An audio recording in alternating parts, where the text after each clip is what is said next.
Hi, welcome back to my channel. I'm Wibby TV. Nagpa-vlogs nga po kung iba't ibang uri ng halamang gamot na natural. Nagtuturo din po ako ng tips tutorial tungkol sa iba't ibang uri na natural na halamang gamot. Kung bago lang po kayo dito sa channel ko, huwag niyong kalimutan mag-subscribe, mag-likes. Huwag na rin pong kalimutan i-share sa friends and family kung mahilig po kayo dito sa ginagawa kong pag-tips tutorial ng iba't ibang uri na natural na halamang gamot. Pagtuturo ng pag-vlogs ng iba't ibang natural na halamang gamot. Bago ko po umpisahan ang tutorial ko, pinasasalamatan ko nga po yung all subscriber, all viewer, new subscriber, new viewer. Maraming salamat po sa inyong suporta. Sana po patuloy niyo suportahan yung channel ko para lalo po mag-grow. Marami po natin matulungan na mahihirap nating kababayan. Yung channel nito ay meron po silang nakukuha na libre na gamutan o libre na natural na halamang gamot. Ang ititips tutorial ko nga po sa araw na to yung ano ba ang ibig sabihin ng COPD? Ito po yung kinamatay ng tatay ko, ang sakit na COPD. Atin pong alamin kung ano pong nangyayari kapag may sakit kayo na COPD sa to. Ito po yung father ko po ay namatay sa edad na 69 years old. Ang kinamatay po niya ay COPD. Ito po yung death certificate niya, dala-dala ko galing province. Mali po yung tatay ko ay pabalik-balik sa ospital. Meron po siyang sakit na asthma. Napakatagal na pong sakit na asthma na dinadanas niya.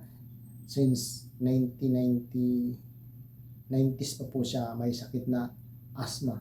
Ang trabaho po niya ay farmers. Din nakuha po niya ito sa sobrang sikasipagan niya. Natutulog lang siya kung saan. Din napapasama pa nga ako sa kanya kung pag kami nagkukupra noon dati sa province, siyempre sa province, ang kinabubuhay na una-una doon ay nagkukupra. Kasama ako ng tatay ko na yan, nagkukupra kami. Doon tumulog kami sa lupa. Ang sapin lang ay yung sako na dibanda na kargahan ng kupra. Doon na siya na paralyze. Parang yung baga niya na gano'n nasultang pulmon. Nabanda siya nga. Ang ginawa, pinahila siya sa kalabaw. Alam niyo yung kalabaw, yung may hila tapos may nakakaya dito. May hila-hila yan na yung bilog sa huli. Ang tawag yan ay tiklis or gabay sa probinsya. Yun, pinagamot siya ng lula ko, tinulungan. Din, hindi siya natanggal lahat ng sakit niya kahit siya ay tinulungan ng lula ko. Then, mga 1995 or 98, nagkasakit siya ng asthma. Yung asthma na yun, alam ba niyo? 97 or 98, yan ganyan, ay ngayon siya namatay 2024 August.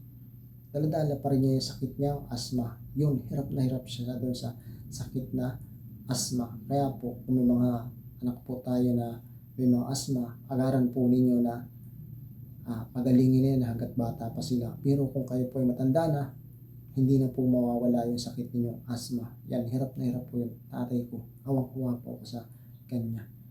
Siyempre yan, kailangan niya palagi may pera pambili ng sabuta mo, nilalagay niya doon sa pausok niya. Yun nga, yung may pambumba siya ng bike. Pero yung pambumba ng bike, malinis siya, hindi ginagamit ang pambumba. Mas gusto pa niya yun kisa. Kasi di ba pag may pambumba ng bike, palaging walang kuryente naman doon sa aming province. Siyempre, kailangan mo pag may meron ka na sub o manual na gamit na pambumba.